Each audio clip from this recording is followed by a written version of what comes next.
Strengthening the links, developing present levels of performance in quality IEPs.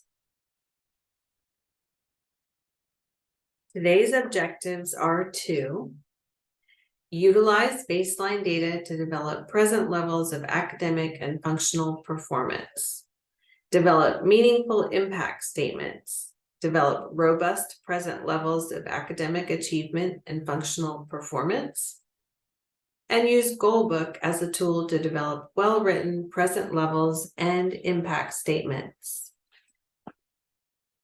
The IEP.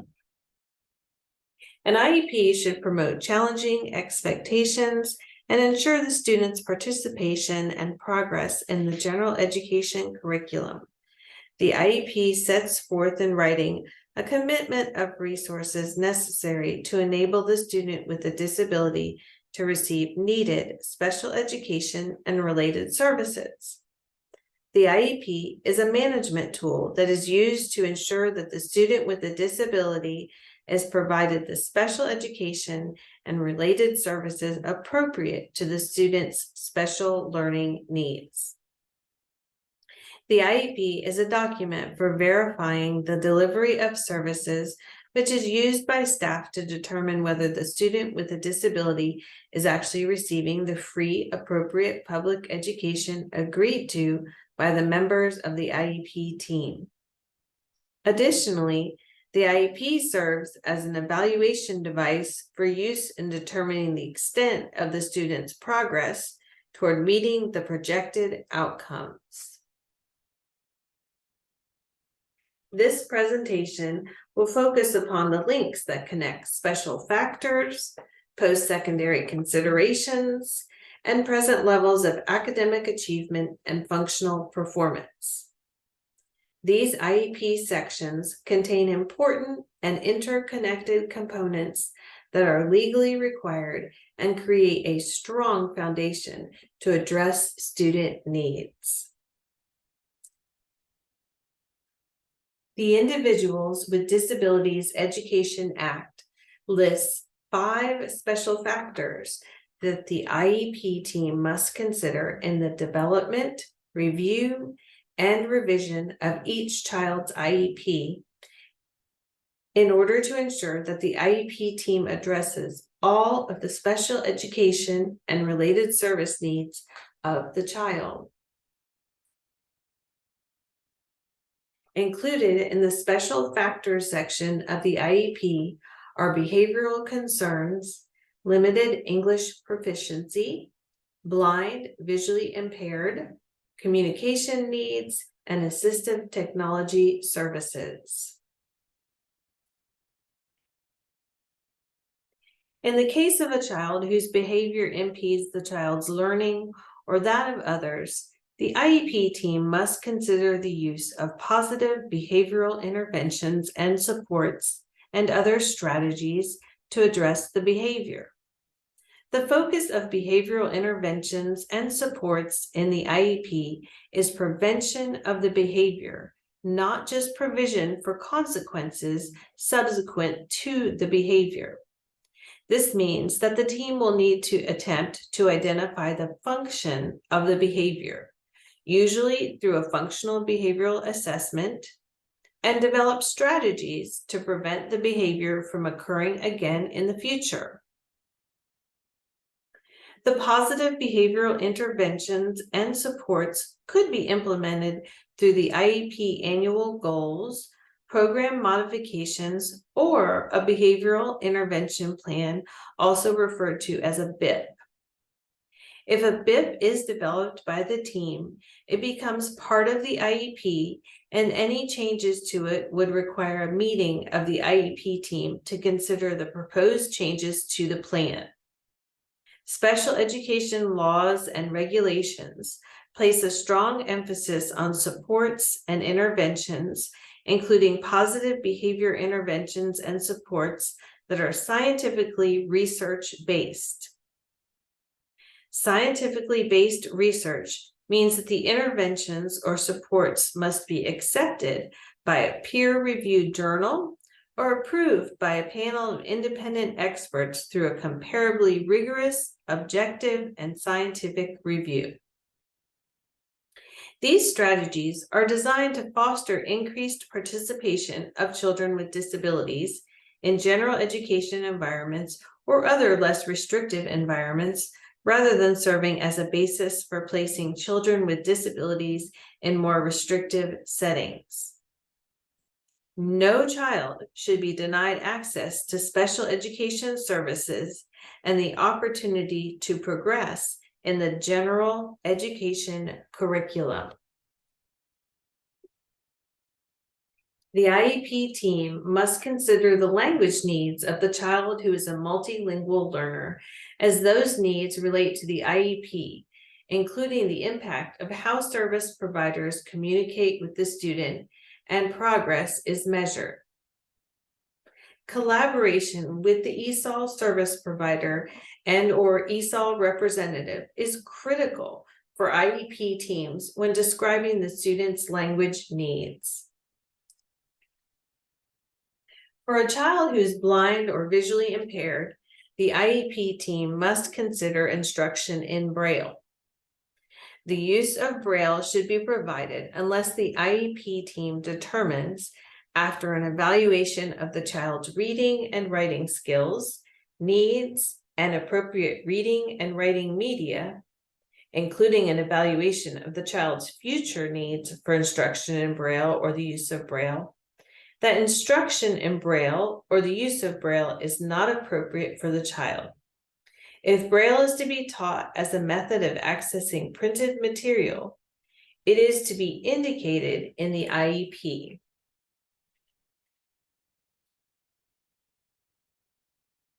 The communication needs of all students with disabilities must be considered on each IEP. It is required that the IEP team considers the communication needs of each child, regardless of disability. This consideration must include the unique communication needs of all children in order to help them achieve their educational goals. For a child who is deaf or hard of hearing, it is important that the LEA recognize that this consideration is not an administrative decision for only one particular type of sign language interpreting to be available, nor is it a parental decision based on parental choice. Instead, it is an IEP team decision based on the unique communication needs of each child. The LEA must provide the communication services that each child requires. The IEP team must determine whether an individual child needs an assistive technology or AT device or service, and if so, the nature and extent to be provided. It is possible that an assistive technology evaluation will be required to determine if the child would need an assistive technology service and/or assistive technology device. Any needs identified should be reflected in the content of the IEP, including, as appropriate, the instructional program and services provided to the child. The present levels of academic achievement and functional performance, also referred to as the PLAAFP, must include how the child's disability affects their involvement and progress in the general education curriculum, or for preschool children, as appropriate, how the disability affects the child's participation in appropriate activities. Statements regarding the present levels of academic achievement and functional performance are essential in determining goals, accommodations, and services, and provide the foundation upon which the IEP team builds the remainder of the IEP. Present levels statements should create a baseline for designing educational programming and assessing progress. The present levels of academic achievement and functional performance component of the IEP summarizes the student's current performance, and provides the foundation upon which all other decisions in the student's IEP will be made. This might include information such as standardized assessments, learning rate, social issues, vocational preferences, independent living skills, and other interests, strengths, and weaknesses. The present levels information identifies and prioritizes the specific needs of a student and establishes a baseline from which to develop meaningful and measurable goals. IEP documentation should be clear, concise, and jargon-free. Principal Jerry Brooks has a great solution for selecting the right words for the present levels of academic achievement and functional performance. I'm extremely excited today to announce a new app I have developed just for teachers that you're going to just love. It is called Google Teacher Translate, the ultimate comment helper. And it's like Google Translate, where you say something into English and it translates it back into Germanish or something like that. Well, Google Teacher Translate, you're going to be able to say comments that you're struggling with what to say and what to write for on a planner or report card. It's going to translate it for you. It's real easy. What you just open up the app and you use your Siri and you say what it is you're struggling to write, and it'll translate it for you. So let's say you're saying this. Your child keeps licking a bunch of other kids out on the playground. What's that all about? So then you just say that in there, and then you open up your Google Teacher Translate, and you push the button that says Translator, and it will, well, there you go right there. Your child has a unique way of making friends. Isn't that a great way of saying your kid keeps licking a bunch of other kids? Let's see, what about if you had to say, Billy ain't paying no attention in class. He's looking all around, but he's not getting any of the things I'm trying to teach because he's too busy looking all around. Well, how are you going to say that? That doesn't sound very nice. So you just open up your Google Teacher Translate, and you just push the translate button like that. Give it a minute or two, and it was, there you go. Billy's curiosity about the things going on around him often obstructs his ability to grasp certain concepts. Isn't that a great way to say Billy ain't paying no attention in class? I think you're going to absolutely love Google Teacher Translate. It's going to help you to write the comments in your planners and your report cards.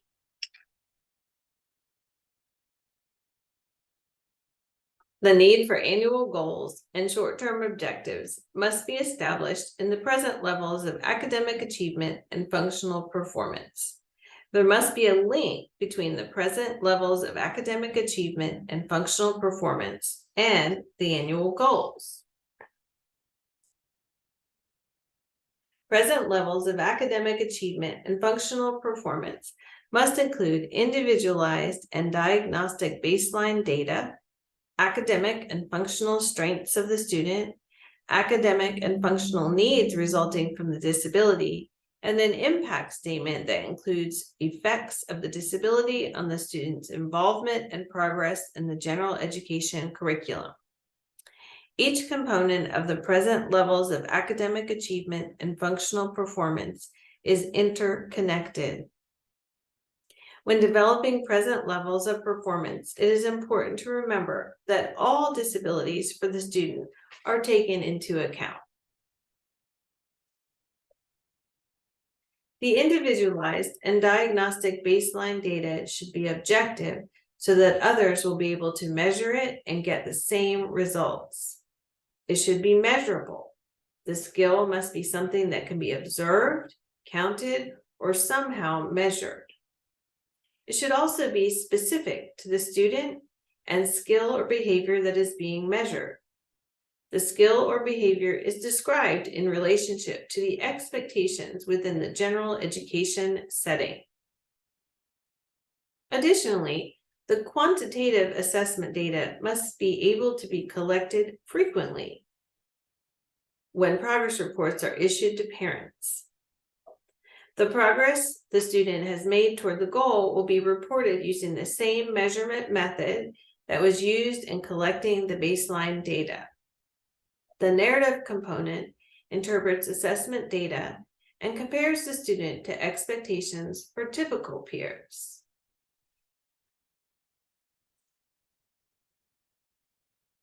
The IEP software program is structured to guide the special education case manager through the process of clearly describing the student academic and functional strengths, academic and functional needs, and the impact or effect of the disability on the student's involvement and progress in the general education curriculum.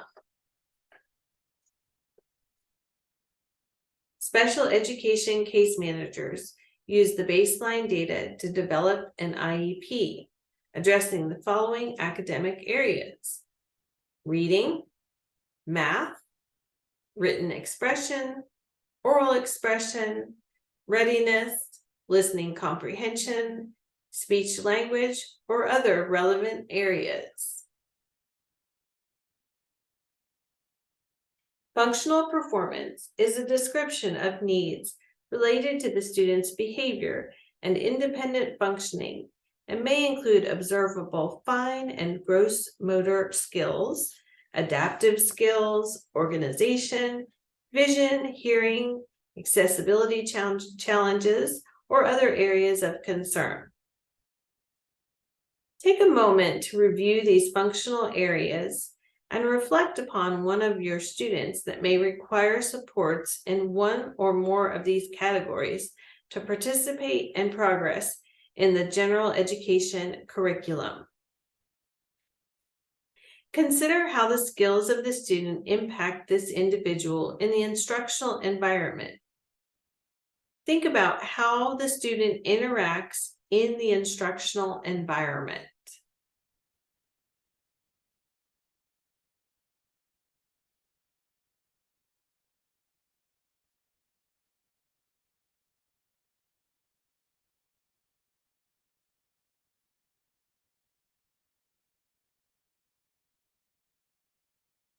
In addition to describing the student's current performance, including academic and functional areas, the present levels statement must also include more specific information that clearly describes how each of the student's disabilities prevent them from accessing or progressing in the general education curriculum.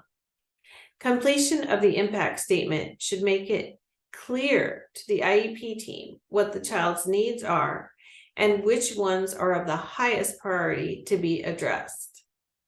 Behavioral and/or adaptive issues are included in the impact statement if appropriate. This example of an impact statement may be helpful to you. Due to Valerie's needs in the areas of decoding and reading comprehension, she does not decode and understand grade level reading materials. Therefore, she is unable to make adequate progress in reading and comprehending grade level text. She requires accommodations as well as targeted small group instruction with frequent opportunities for practice and feedback. For children turning 13 or older during the life of the IEP, the present levels of performance component must also describe the student's transition strengths and needs in the areas of education, training, employment, and independent living skills, if appropriate for the student. The IEP team must include the student's present levels of performance in relationship to the level of performance that will be required to achieve the post-secondary goals. In order to develop post-secondary goals, the special education case manager must utilize transition assessments to guide the selection of the career cluster, course of study, recommended courses, high school projected outcome, and date of anticipated graduation. Special education case managers should familiarize themselves with the South Carolina Department of Education Transition Assessments website that describes multiple free resources. The South Carolina Department of Education Transition Assessments list should be utilized to ensure that at least 2 assessments including one formal assessment, are referenced when addressing the student's post-school considerations. An interview cannot be the sole source of information. The assessment results, career interest, and goals should all align to the selected career cluster.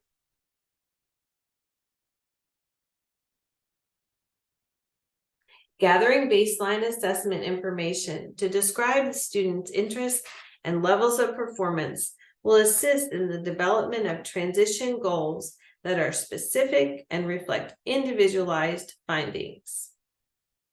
A sentence frame is available to ensure that post-secondary education, career, and independent living goals are compliant. After review of the student's strengths and interests, the IEP team must select the SC career cluster from the drop-down. Each career cluster identifies different pathways from secondary school to the workplace, 2- and 4-year colleges, and graduate school.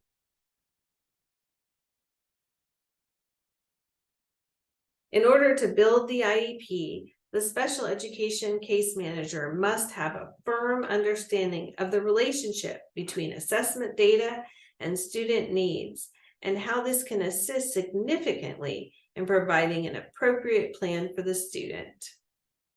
Measurable, observable baseline data is essential to the development of the student's strengths, needs, and goals. Baseline data must be specific, objective, measurable, and be able to be collected frequently based on IEP goal specifications. The skill or behavior that is being measured must be specific and described in relationship to expectations with the general education setting. Any objective should be written to ensure that others will be able to measure and get the same results. In order to be considered measurable, the skill must be something that can be observed, counted, or measured. When progress reports are issued to parents, the progress the student has made toward the goal will be reported using the same measurement method that was used in collecting the baseline data. There may be multiple sources of baseline data, such as curriculum-based measurements, curriculum-based assessments, and daily or weekly data collection logs. Curriculum-based measurements, such as FastBridge or Goalbook, should be administered at the student's instructional level. Some examples of curriculum-based assessments might include unique, Read 180, or teacher-made rubrics or assessments. Special education teachers track frequency, intensity, duration, or latency routinely and should utilize such data to establish a baseline. Any data pulled from a given program should focus on a specific skill, not an overall measurement of performance. As instructional experts, special education case managers should be familiar with prior formal evaluation records of their students to understand student needs more deeply. Although we have access to standard or cognitive scores in student psychoeducational evaluation, it is not appropriate to include this type of data in the present levels of performance or in the assessment section of the IEP.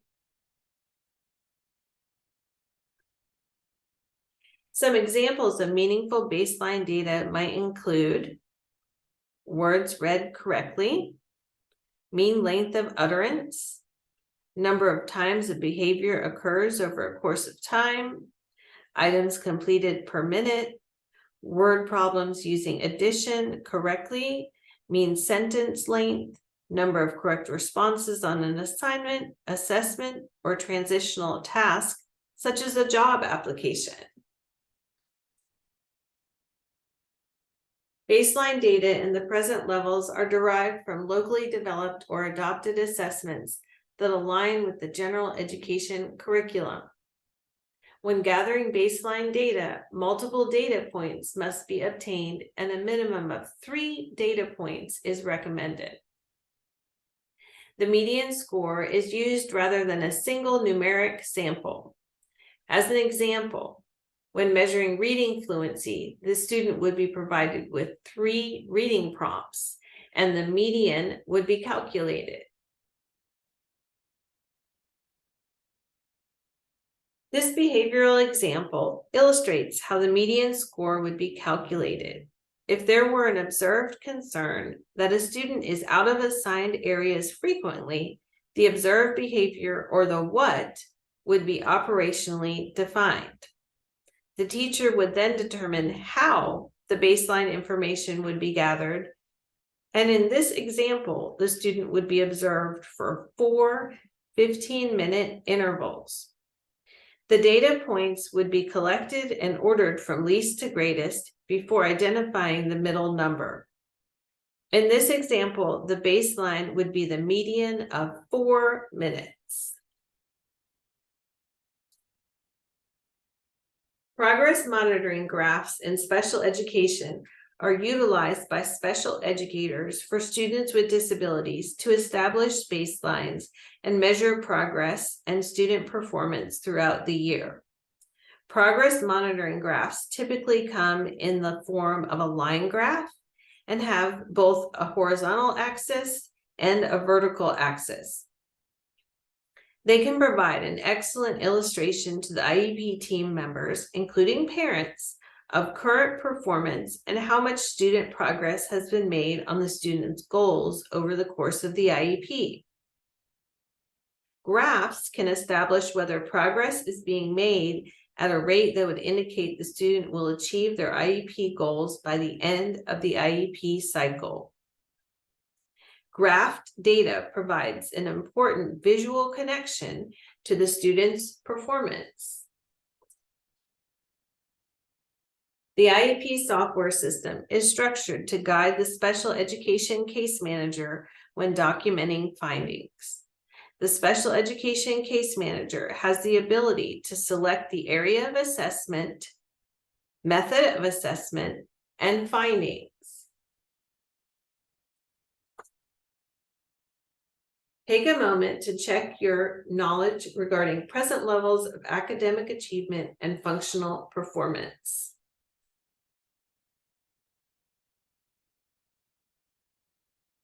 Which of the following is not a special factor? Behavior, communication, or report cards?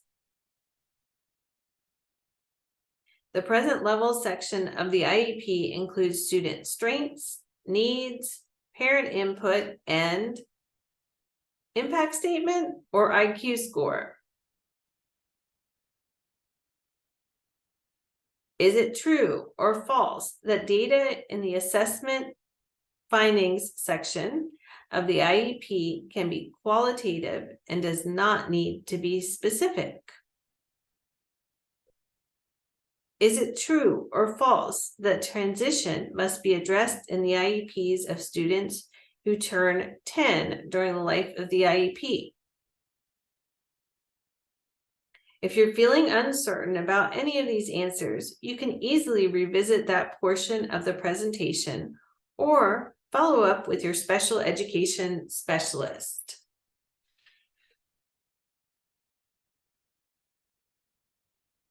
If this all seems overwhelming, there is a tool available in Greenville County Schools that can address your concerns.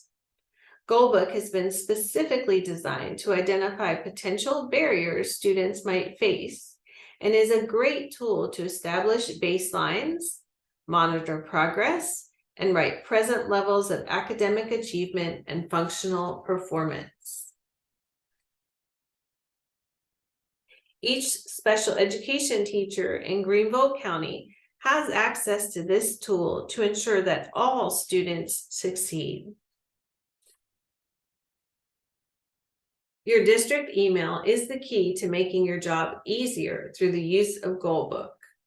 A training is available if you have not yet attended, and your special education specialist can assist if you require additional support.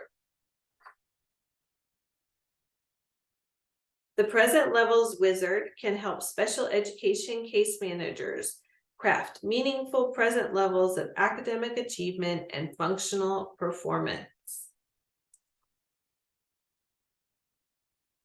Once in the Present Levels wizard, it is apparent how intuitive this tool has been designed to provide support to special educators. In this screenshot, you can see how the software program breaks down areas of strength or need in the specific area of interest.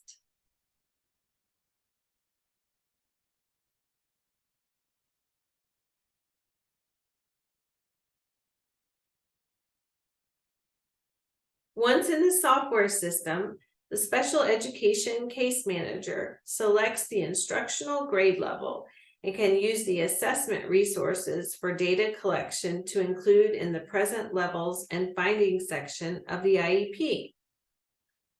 The special education case manager should answer the guiding questions to help develop meaningful present levels of academic achievement and functional performance. The software program even has a tool that is helpful in describing the impact of the disability. This can be a particularly challenging narrative aspect of IEP development.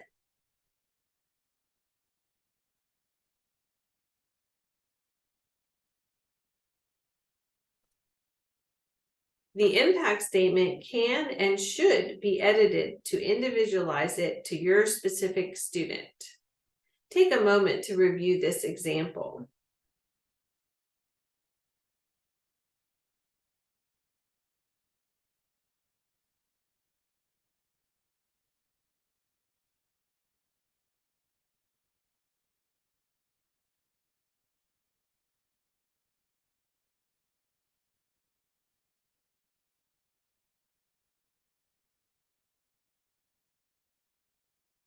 The special educator can generate draft present levels of academic achievement and functional performance.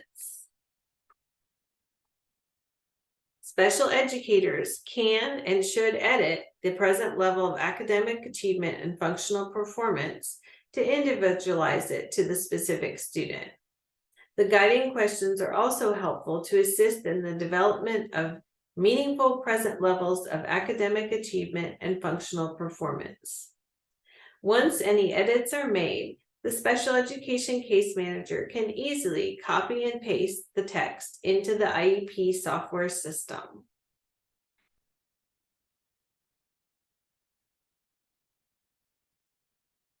Now that you've taken the time to review this presentation, you will have the opportunity to apply your knowledge to receive credit. Because your time is valuable, your assignment will focus upon a student who has an upcoming IEP team meeting. Using Goalbook, create present levels of academic achievement and functional performance and paste it into the present level section of the IEP in the enriched software system. The draft in Goalbook should include strengths, needs, and impact statement. Upload your Goalbook assignment into the Google Classroom.